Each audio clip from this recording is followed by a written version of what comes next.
We're combined interview here with Cricket and myself, Ramon Mundo Mendoza, and the purpose for this one we didn't plan it. It was a last minute thing because we're in the process of parting ways. And parting ways, I mean, Cricket is headed to his destination, and I'm headed to mine. So, doing it the way we do it here, we wanted to do it for the viewers because we had an opportunity because we were up to something else. We're doing something else, a joint project, and so now we're in the process of parting ways, and so this is kind of like a special treat for us and for you, and you know, so we're back. We're back again and about to say goodbye. And so we wanted to touch on a couple of topics that might be of interest to you. And the first one I had in mind was what comes to mind for you when you hear the word respect? I guess I mean it's almost there's a dual word there now. I mean, in the general population of the world, I mean in society, I mean you always have to respect people just as a everyday living. Just but I don't think that it's the extremes of the prison life. Obviously we know that because if you cut someone off on the road, it usually doesn't lead to death. You know what I mean? It can, but it usually will not. Um, so when I think about it, I just think that I think it's been hijacked in the joint to just, I mean, and I understand that, I get it. Everybody wants to be respected and all of that, but I think that there should be some type of wiggle room as there is in society. It's gotten people. I mean, you're gonna throw your life away because you feel disrespected. I don't see that anymore. That's not in my mentality anymore. Um, I know at one point it was, so I understand it, but I would never do it now, right? I mean, call me what you want. Um, you know, dispensa when you walk by me, I'll take it. You know what I mean? And I'm not gonna keep thinking about it in my head and think, man, I gotta take this fool out because I'm pissed off that he, bumped into me or whatever the situation is that you feel. There's no, there's nothing big enough for me now to throw my life away. See, and when you pulled away from the gang life, what a lot of people don't understand is that there is still a transition period. When somebody turns their back on that life, the reason that they turn doesn't matter. Some people they think that, oh man, I got in trouble with the fellas and I PC'd and I'm probably a bigger punk than somebody else that just went out on his own or whatever. It doesn't matter. The good thing about turning your back on the life is that you're done. You're done, and now you move forward, and you don't worry about how people in the gang world look at you. That doesn't matter anymore because you don't answer to them anymore. That's not who you are anymore. And so, respect uh, from being a gang member, that application is a lot different. And as you know, and I can think in the youth authority, uh, that was one of the things that was sort of ingrained in you is you don't let anybody disrespect you. One of the first reglas that I was given in juvenile hall back in the 60s was a gang member from East LA, Bugsy from King Cobras. And I remember him telling me the reglas there at juvenile hall, which turned out to be very similar to the reglas in the youth authority and in state prison and on and on. He said, if anybody disrespects you, you respond with violence. You stick with your own ethnic group, things like that. But respect was very important. And you think about it, when you're doing time, you've been stripped of your liberties, you've been stripped of your dignity to some extent. So little things are magnified. They mean more. You steal somebody's shoes, you step on somebody, you bump into somebody without saying dispensa, like you just said. Those are things that can precipitate violence, a stabbing, a physical confrontation, on and on. It just depends on who you are and how the person took it and how he's going to respond. And so respect, in that context, talking about it from a gang member's perspective, uh, is something very important to them. That's their dignity, and that's what they have to live for. And a lot of the young correctional officers, many of them don't understand it if they're not trained properly, and as a result, things happen. And I remember when Sleepy killed. I mean, I don't remember from being there because that's way before, about 7 years before I was made. But when Sleepy killed a correctional officer in '63, I talked with him about it later in the adjustment center, and just out of curiosity, I asked him about it, and he never glorified it. He never thought that was a major accomplishment to kill a correctional officer, but the CEO disrespected it, and he felt that it was such a flagrant disrespect that it warranted the response, and he stabbed him to death. So he never told me exactly what he said, but I thought, wow, to kill a correctional officer over disrespect, that's saying a lot.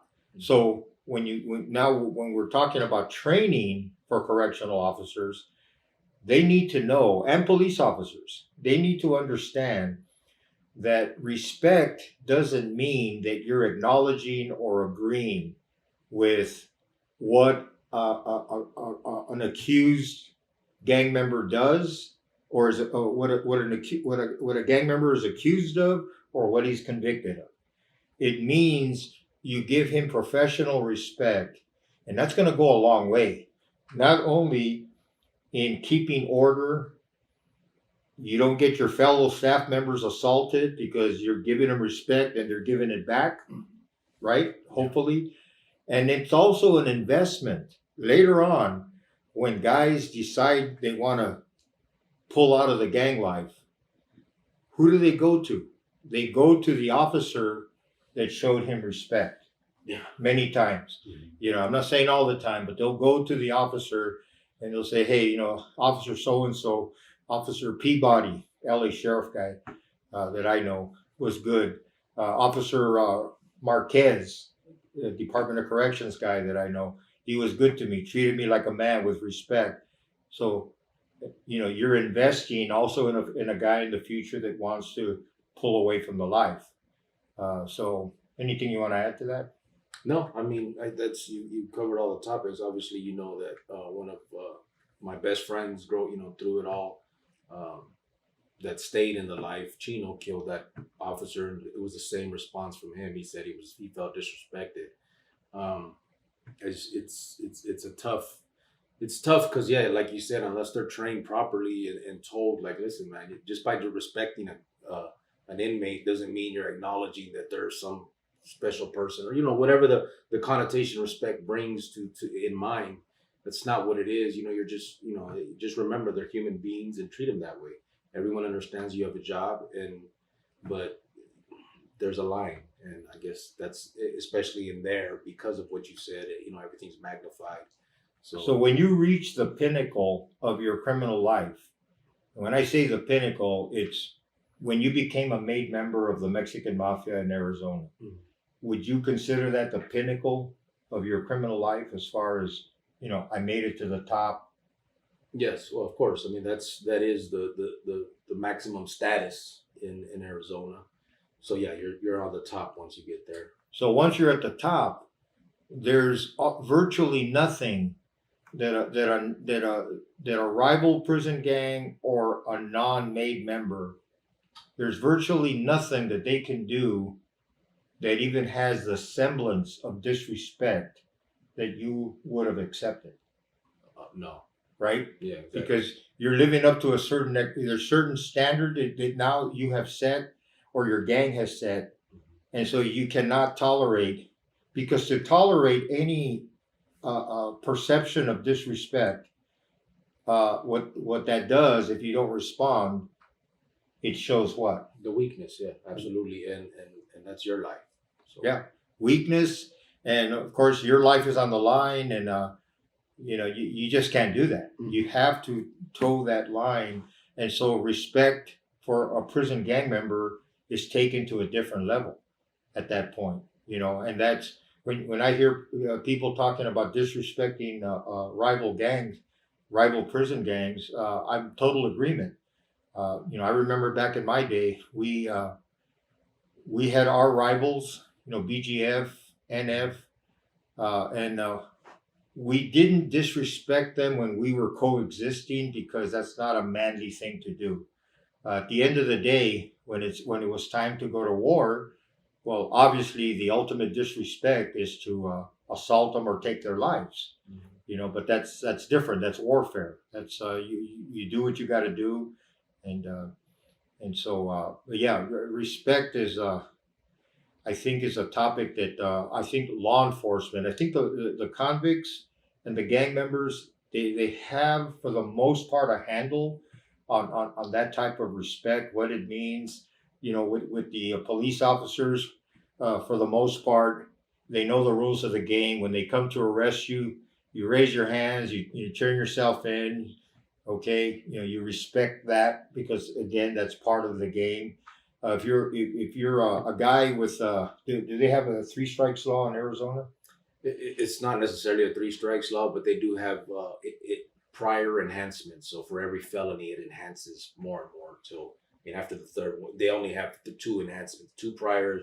Your third one gives you the max of whatever that crime would bring. Right. See, yeah, I think you explained that in the previous episode.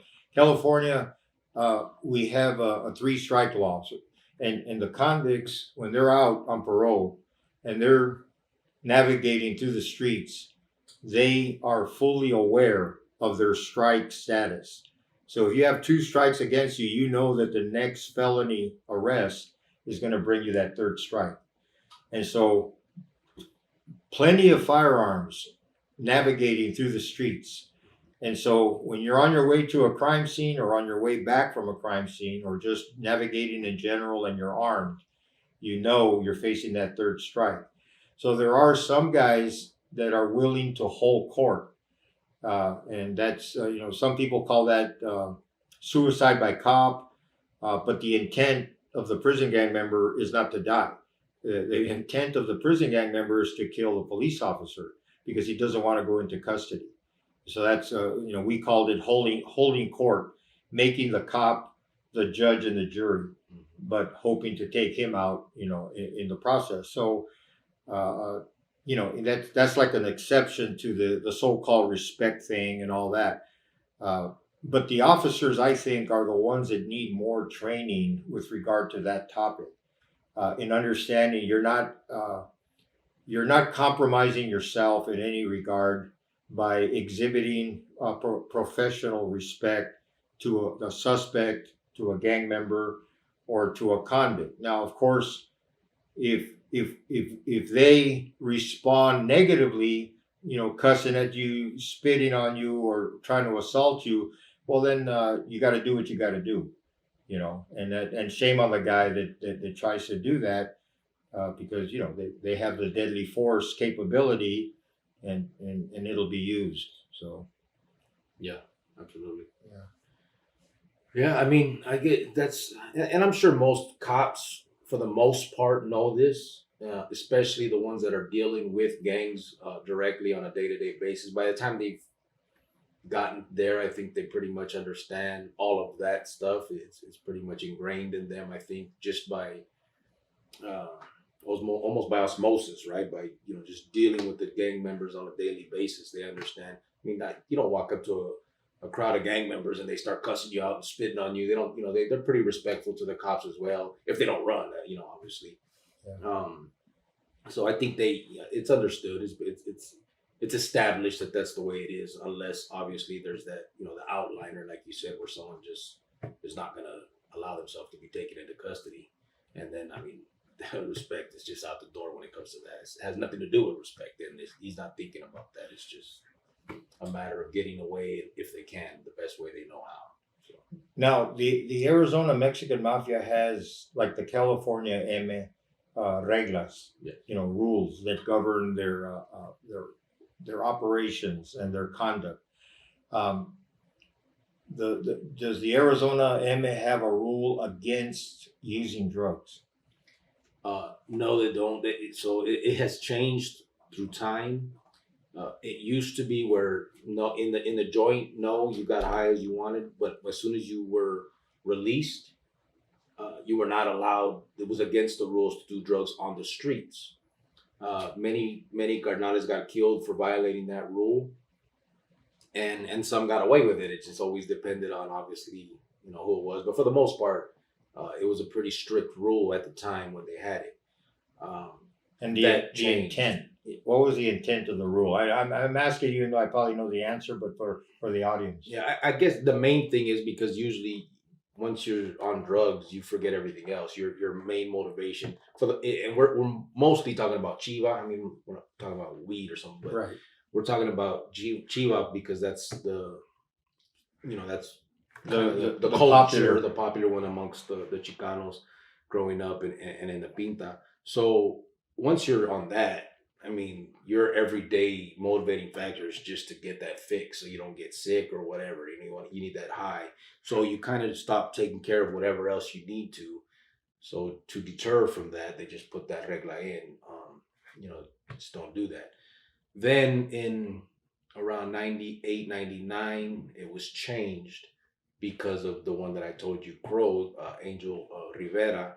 He came out, was a Tecato getting high, still was taking care of business, but they were going to kill him nevertheless. When they all got arrested prior to him being killed, he heard the phone taps where they were discussing taking him out. So, there was politicking going on about that, but in the end, he understood because that was the rule.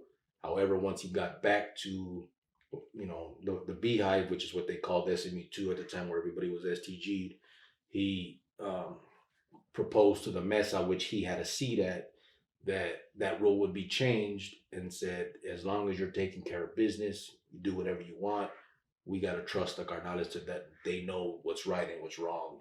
And so it changed. How it is now, 20 years later, I couldn't really tell you. I'm assuming, and I think it's stayed that way. So within the Mexican gang culture, especially on the West Coast, you have a love affair. I think I can say that, and you tell me if you can agree in Arizona that the Mexican gang members have a love affair with heroin. Historically speaking, I'm sure there's other drugs they like using, but heroin is kind of like their drug of choice. So to have a regla that mandates that if you use drugs, especially heroin, that you will be killed. Uh, do you believe that is counterproductive to their criminal business?